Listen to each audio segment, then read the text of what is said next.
Hi, and thanks for logging on to the Daily DVAR Halacha. And here's a brand new halacha for you, and it's for Monday, the 26th day of June, the second day of Tamuz. Here we go. More laws about visiting the sick.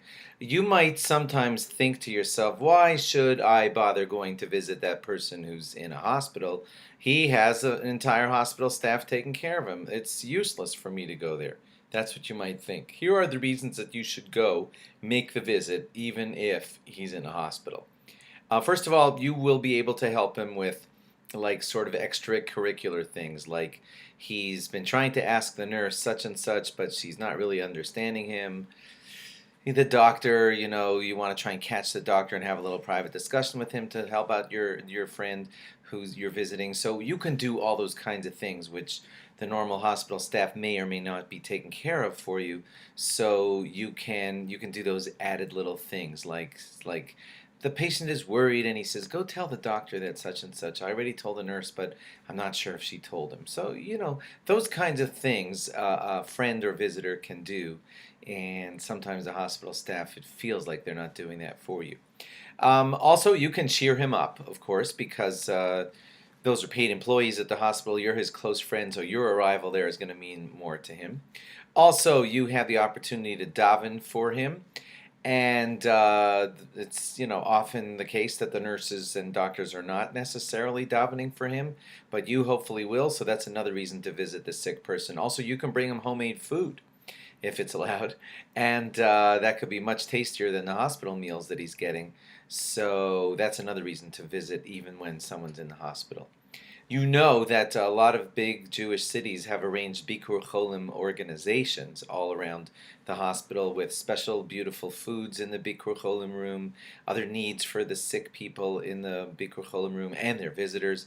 That's a tremendous mitzvah. To anyone who can be involved with that or the voluntary visits or any of that, that's just amazing, and please try wherever possible to be involved in that mitzvah.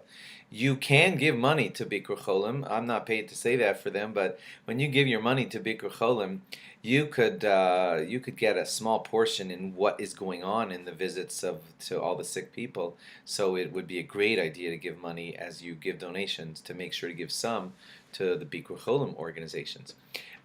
If you have a choice between visiting a house where there are mourners, nichum avelim, versus visiting a person that's sick in the hospital, all of the things being equal, it's a bigger mitzvah to visit a person who's an avel, who's a mourner. But if there's some reason that your visit to the sick person will significantly help because he leans on you or whatever, or you're his closest friend, so in situations like that, then it could take precedence over the mitzvah of consoling the mourners.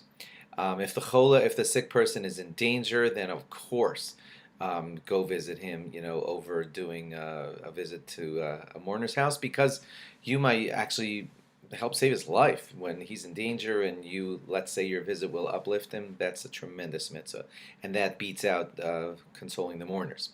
If a person is a Kohen, and the Kohen knows that there are dead Jews in the hospital, or possibly dead Jews in the hospital, in the morgue or something, then that could be an issue as far as the Kohen not being allowed to go into the building and becoming impure. You should discuss the hospital situation with your rabbi to see how that hospital will be for your visits. In Israel, where most hospitals will have Jews and possibly morgues and Jewish bodies there, then a Kohen has to be really careful about what he does, finding out again from competent rabbis to tell him if there's any permissible way for him to be in the hospital. Thanks for logging on, and log on again tomorrow for more. Bye-bye.